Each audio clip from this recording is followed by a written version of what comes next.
Hey, it's Michael R. here from Den of Geek, and I want to talk about the latest trailer for Marvel's WandaVision on Disney+, because it's a great example of a true teaser, not giving away too much detail, but inviting plenty of speculation about the storyline of the show, beyond just being a showcase for Elizabeth Olsen and Paul Bettany, who get to reprise their roles from the Avengers films. The WandaVision trailer takes us on a trippy journey that includes plenty of surreal sitcom references, MCU Easter eggs, and even nods to the original comics. Let's take a closer look at the trailer to see what we can glean from it.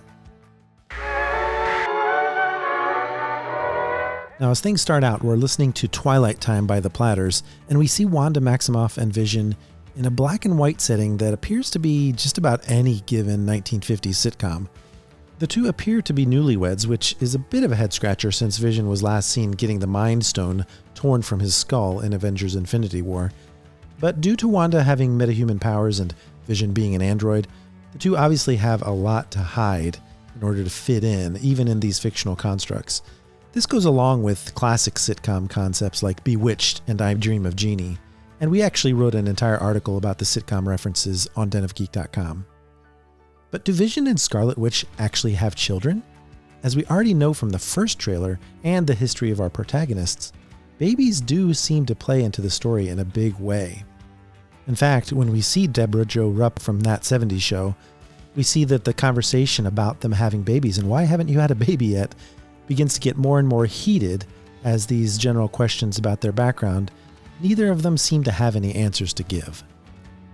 But let's go back to the image of that floating wine bottle for a moment, because the wine is called Maison du Mépris, which besides translating to House of Contempt, if you just take the House of and leave the last word untranslated, you pretty much get House of M, which is the name of the big Marvel storyline where Wanda lost her mind and lost control of her powers, transforming the entire world into a reality where she and her family ruled and mutants were the dominant species.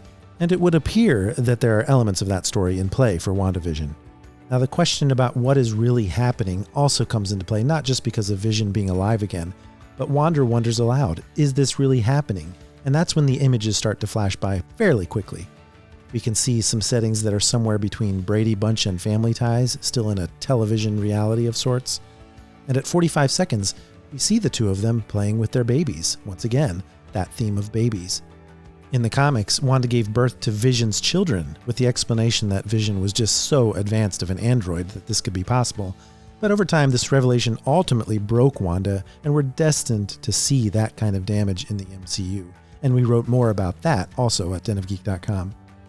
Eventually, the cinematography does return to the regular Marvel Cinematic Universe house style, and Vision looks like his MCU self, except when he shows up in that comics-accurate version of his costume.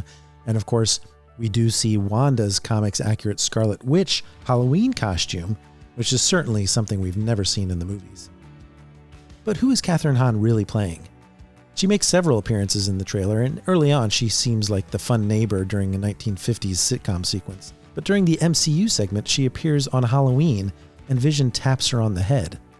She's fittingly dressed as the Wicked Witch of the West from Wizard of Oz, but she points out what we know and what Vision doesn't seem to know, and that is that he's supposed to be dead. Jump cut to her not only laughing, but laughing like the Wicked Witch of the West. And that witch connection is actually something that makes us think that she might be the MCU version of Agatha Harkness, a Salem witch who helped out the Marvel heroes on occasion in the comics. But what about that body that flies through the sky in the daytime and then lands in nighttime in front of a bunch of government agents? Well, this is Monica Rambeau. You might remember her from Captain Marvel, and now she's all grown up and played by Teyonah Parris. Rambeau has a significant Marvel history and a claim on the Captain Marvel name, so if she's here, expect potential ties to Captain Marvel too as well. But the presence of government agents also paints how serious this situation is. Wanda didn't just bring Vision back to life with her powers, she appears to have taken over an entire town to mold into her own reality.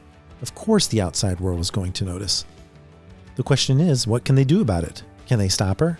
Can Vision stop her? Can Wanda even stop herself if she wanted to? We'll get our answers when WandaVision arrives on Disney Plus in December, but in the meantime, catch up with all the news about WandaVision on denofgeek.com.